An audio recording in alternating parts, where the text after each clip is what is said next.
ഇന്ന് കേരളത്തിൽ പ്രവർത്തിക്കുന്ന ഏറ്റവും വലിയ തട്ടിപ്പ് കമ്പനികൾ ഏതാണ് എന്ന് ചോദിച്ചാൽ ആ പട്ടികയിൽ തീർച്ചയായും ഉൾപ്പെടുത്തുവാൻ കഴിയുന്ന പേരാണ് റിപ്പോർട്ടർ ടി വിയുടേത്.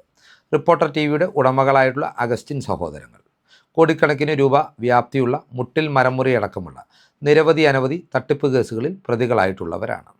കഴിഞ്ഞ കാലങ്ങളിൽ, അതായത് പിണറായി വിജയൻ സർക്കാർ അധികാരത്തിലിരുന്ന കാലത്തെല്ലാം ഇവർക്ക് ഇത്തരം തട്ടിപ്പ് കേസുകളിൽ നിന്ന് അന്വേഷണം പോലും അട്ടിമറിച്ചുകൊണ്ട് വലിയ രീതിയിലുള്ള സംരക്ഷണവും കിട്ടിയിരുന്നു. ഇതിന് പ്രത്യുപകാരമായി UDFിൻ്റെ നേതാക്കളെ ലക്ഷ്യമിട്ട് അനവധി വ്യാജ പ്രചരണങ്ങളും അപവാദ പ്രചരണങ്ങളും നിരന്തരം നടത്തി വന്നിരുന്ന ഒരു ചാനലാണ് റിപ്പോർട്ടർ ടി വി. UDF സർക്കാർ മുഖ്യ ഭൂരിപക്ഷത്തോടുകൂടി അധികാരത്തിലേറിയിട്ടും ഈ ഒരു പ്രവണതയ്ക്ക് മാറ്റമില്ല എന്നതും ഒരു വസ്തുതയാണ്. ഈ കഴിഞ്ഞ ദിവസം $1 മില്യൺ കമ്പനിയുടെ ഉദ്ഘാടനത്തിനായി നമ്മുടെ മുഖ്യമന്ത്രിയായ VD സതീശൻ കോഴിക്കോട്ടേക്ക് പോയപ്പോൾ അതൊരു കോഫി ഷോപ്പിൻ്റെ ഉദ്ഘാടനത്തിന് പോയതാണ് എന്ന വ്യാജ പ്രചരണം പോലും റിപ്പോർട്ടർ ടി വിയുടെ പ്രധാനപ്പെട്ട വാർത്താമുഖമായ അരുൺകുമാർ നടത്തുകയുണ്ടായി. എന്നാൽ പിണറായി വിജയൻ്റെയും CPMൻ്റെയും റിപ്പോർട്ടർ ടി വി ഉടമകളുടെയും അവിശുദ്ധ ബന്ധവുമായി ബന്ധപ്പെട്ടിട്ടുള്ള, അവരുടെ അഴിമതിയുമായി ബന്ധപ്പെട്ടിട്ടുള്ള ഞെട്ടിക്കുന്ന ഒരു വാർത്തയാണ് ഇപ്പോൾ പുറത്തു വന്നിരിക്കുന്നത്. 1-2 കോടി രൂപയുടെ അഴിമതിയോ തട്ടിപ്പോ അല്ല നടത്തിയിരിക്കുന്നത്. ഇവിടെ റിപ്പോർട്ടർ ടി വി ഉടമകൾ സർക്കാരിൻ്റെ ഒത്താശയോടുകൂടി വിദേശത്തേക്ക് അനധികൃതമായി തട്ടിപ്പിലൂടെ കടത്തിയെടുത്തത് 126 കോടി രൂപയാണ്. ഈ വാർത്തയുടെ വിശദാംശങ്ങളും ഇതിൻ്റെ പശ്ചാത്തലവും ഈ തട്ടിപ്പിനെ എങ്ങനെയാണ് UDF സർക്കാർ നേരിടാൻ പോകുന്നത് എന്നുള്ളതിൻ്റെ ലഭ്യമായ വസ്തുതകളുമാണ് ഈ വീഡിയോയിലൂടെ പ്രേക്ഷകർക്കായി അവതരിപ്പിക്കുന്നത്. ഈ വീഡിയോയുടെ വിശദാംശങ്ങളിലേക്ക് കടക്കുന്നതിന് മുന്നോടിയായി പ്രിയപ്പെട്ട പ്രേക്ഷകർ, കേരള സ്പീക്സിൻ്റെ യൂട്യൂബ് ചാനൽ സബ്സ്ക്രൈബ് ചെയ്ത് ഞങ്ങൾക്കുള്ള പിന്തുണ ഇനിയും തുടരണം എന്നുകൂടി അഭ്യർത്ഥിക്കുകയാണ്. ഇനി വിഷയത്തിലേക്ക് വരുമ്പോൾ, ഈ തട്ടിപ്പ് പുറത്തു കൊണ്ടുവന്നിരിക്കുന്നത് നമ്മുടെ നാട്ടിലെ ഏറെ ജനപ്രിയനായിട്ടുള്ള യുവ IAS ഓഫീസർ N പ്രശാന്താണ്. നമുക്കറിയാം, സർക്കാരിൻ്റെ, പിണറായി സർക്കാരിൻ്റെയും CPMൻ്റെയും തട്ടിപ്പുകൾക്ക് കൂട്ടുനിൽക്കുവാൻ വിസമ്മതിച്ചതോടെ N പ്രശാന്ത് എന്ന സിവിൽ സർവീസ് ഉദ്യോഗസ്ഥനെ, IAS ഉദ്യോഗസ്ഥനെ മാനദണ്ഡങ്ങൾ കാറ്റിൽ പറത്തിക്കൊണ്ട് ചട്ടങ്ങൾ പാലിക്കാതെ പിണറായി സർക്കാർ സസ്പെൻഡ് ചെയ്ത് സർവീസിൽ നിന്ന് ദീർഘകാലം പുറത്തു നിർത്തിയിരുന്നു. അദ്ദേഹം അതിനെതിരെ നിരവധി അപ്പീലുകൾ നൽകിയെങ്കിലും അതൊന്നും പരിഗണിക്കുവാൻ പോലും അന്നത്തെ ചീഫ് സെക്രട്ടറിമാർ തയ്യാറായിട്ടില്ല എന്നതും ഈ ഘട്ടത്തിൽ ഓർക്കേണ്ടതാണ്. UDF സർക്കാർ അധികാരത്തിലെത്തിയതിന് പിന്നാലെ പ്രശാന്തിൻ്റെ സസ്പെൻഷൻ പിൻവലിക്കുകയും അദ്ദേഹത്തെ സ്പോർട്സ് വകുപ്പിൻ്റെ, കായിക വകുപ്പിൻ്റെ സെക്രട്ടറിയായി നിയമിക്കുകയും ചെയ്തിരുന്നു. കായിക വകുപ്പിൻ്റെ സെക്രട്ടറി എന്ന നിലയിൽ N പ്രശാന്ത് നടത്തിയ അന്വേഷണമാണ് ഇപ്പോൾ ഈ ഞെട്ടിക്കുന്ന തട്ടിപ്പിൻ്റെ വിശദാംശങ്ങളിലേക്ക് വെളിച്ചം വീശിയിരിക്കുന്നത്.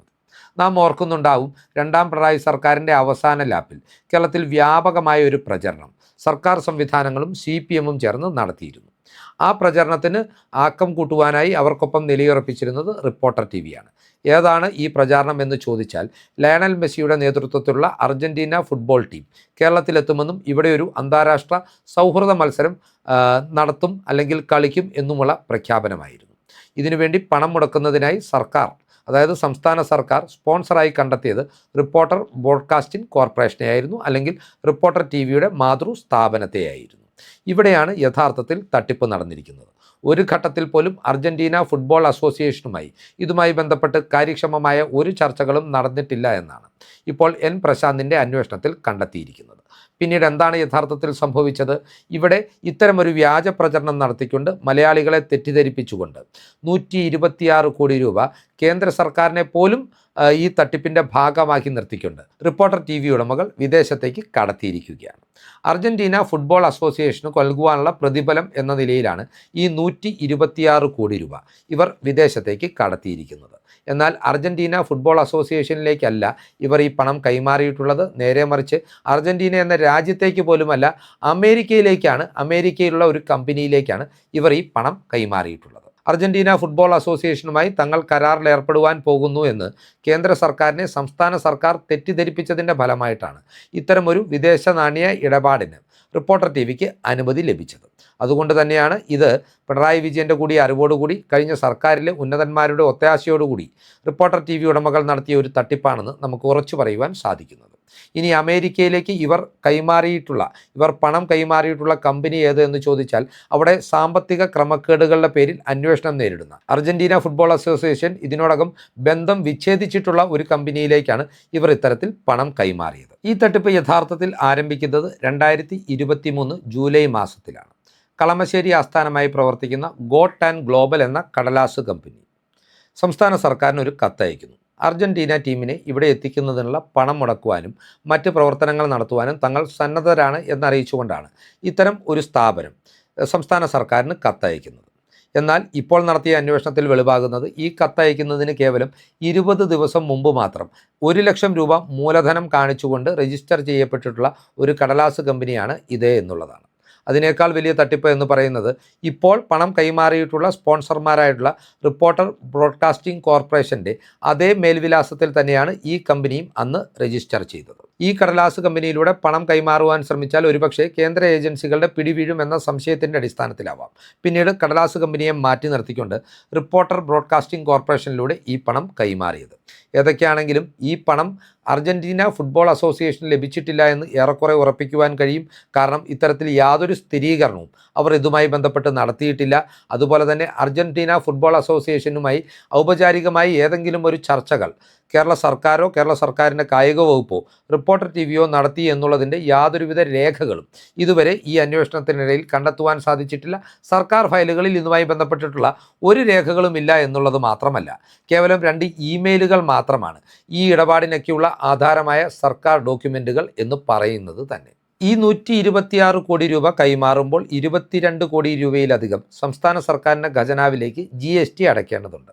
ഈ പണവും റിപ്പോർട്ടർ കമ്പനി അടച്ചിട്ടില്ല എന്നും ഇതുവഴി ഈ ഇടപാടിലൂടെ സംസ്ഥാന സർക്കാരിന് 22 കോടി രൂപ നഷ്ടമായിട്ടുണ്ട് എന്നുള്ള കണ്ടെത്തലും N പ്രശാന്തിൻ്റെ റിപ്പോർട്ടിലുണ്ട് എന്നാണ് മനസ്സിലാക്കുവാൻ സാധിക്കുന്നത്. ഏതൊക്കെയാണെങ്കിലും ഇപ്പോൾ ഈ റിപ്പോർട്ട് കൃത്യമായി മുഖ്യമന്ത്രിക്ക് കായിക വകുപ്പ് മന്ത്രി കൈമാറിയിട്ടുണ്ട്. മേൽ നടപടികൾക്ക് ശുപാർശ ചെയ്തിട്ടുമുണ്ട്. മേൽ നടപടികൾ എന്ന് പറയുന്നത് വിജിലൻസ് അന്വേഷണവും കേന്ദ്ര ഏജൻസികളുടെ അന്വേഷണവുമാണ്.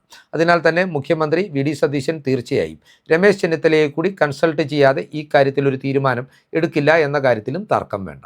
നമുക്കറിയാം, ആഭ്യന്തരമന്ത്രി എന്ന നിലയിൽ മികച്ച പ്രകടനം കാഴ്ചവെക്കുന്ന രമേശ് ചെന്നിത്തല ഇത്തരം തട്ടിപ്പുകളോട് യാതൊരുവിധ വിട്ടുവീഴ്ചയും കാണിക്കുവാൻ സാധ്യതയില്ല.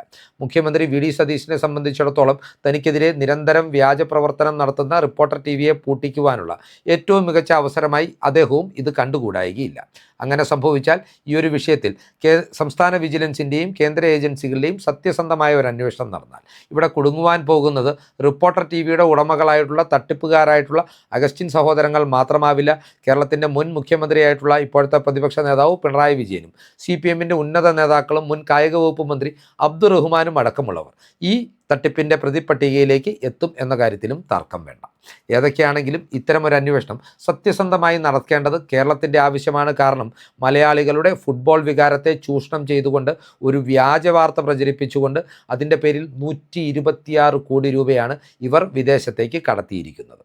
റിപ്പോർട്ടർ ടിവിക്ക് എവിടെ നിന്നാണ് ഈ 126 കോടി രൂപ കിട്ടിയത് എന്നുള്ളതിനെക്കുറിച്ച് കൂടി അന്വേഷണങ്ങൾ നടക്കേണ്ടതുണ്ട്. കാരണം അത്രമാത്രം വ്യാപ്തിയുള്ള കള്ളപ്പണ ഇടപാടുകളിലേക്ക് ഈ ഒരു അന്വേഷണം വെളിച്ചം വീശുവാനുള്ള സാധ്യതയുണ്ട് എന്നുള്ളത് കൂടി നമ്മൾ മനസ്സിലാക്കേണ്ടതുണ്ട്.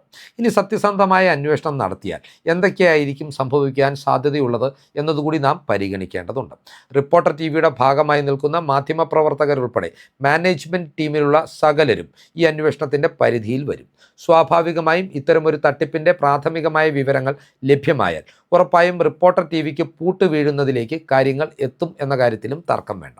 കാരണം കള്ളപ്പണം ഉപയോഗിച്ചാണ് റിപ്പോർട്ടർ ടിവിയുടെ ഫണ്ടിങ് നടത്തുന്നത് എന്നുള്ള ആക്ഷേപം നേരത്തെ തന്നെ നിലനിൽക്കുന്നുണ്ട്. ഇത്തരത്തിൽ കള്ളപ്പണം ഉപയോഗിച്ച് ഒരു ചാനൽ ഒരു സംസ്ഥാനത്ത് ഒരു രാജ്യത്ത് പ്രവർത്തിക്കുക എന്ന് പറയുന്നത് അത് രാജ്യസുരക്ഷയ്ക്ക് തന്നെ വെല്ലുവിളിയാകുന്ന ഒരു കാര്യമാണ്. അതിനാൽ തന്നെ ഈ അന്വേഷണ റിപ്പോർട്ടിൻ്റെ പശ്ചാത്തലത്തിൽ തന്നെ റിപ്പോർട്ടർ ടിവി പൂട്ടിക്കെട്ടുവാനുള്ള സാധ്യതകൾ 10 മടങ്ങായി വർദ്ധിച്ചിരിക്കുകയാണ്.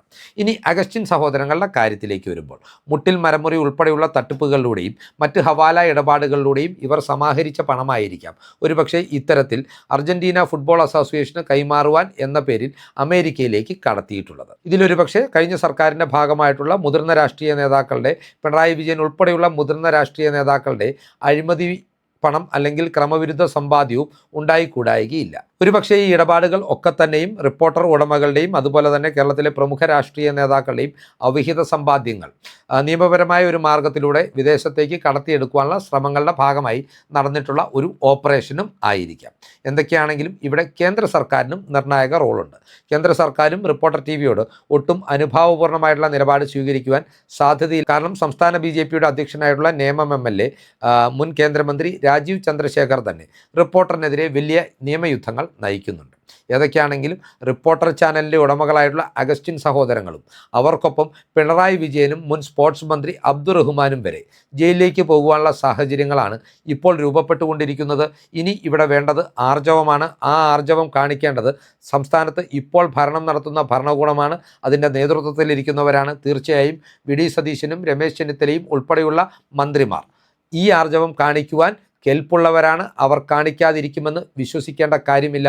അതിനാൽ വരും ദിവസങ്ങളിൽ കേരളത്തിൽ ഞെട്ടിക്കുന്ന അഴിമതി കഥകൾ, തട്ടിപ്പിൻ്റെ കഥകൾ, ഹവാല കഥകളൊക്കെ ആയിരിക്കും ഈ ഒരു വിഷയവുമായി ബന്ധപ്പെട്ട് ഉയർന്നു വരുവാൻ പോകുന്നത് എന്ന ചിന്തകൾ പ്രേക്ഷകർക്കായി പങ്കുവെച്ചുകൊണ്ട് ഈ വീഡിയോ ഇവിടെ അവസാനിപ്പിക്കുകയാണ്. കൂടുതൽ രാഷ്ട്രീയ വാർത്തകൾക്കും വിശകലനങ്ങൾക്കുമായി ഞങ്ങളുടെ ചാനൽ സബ്സ്ക്രൈബ് ചെയ്യുക. നന്ദി.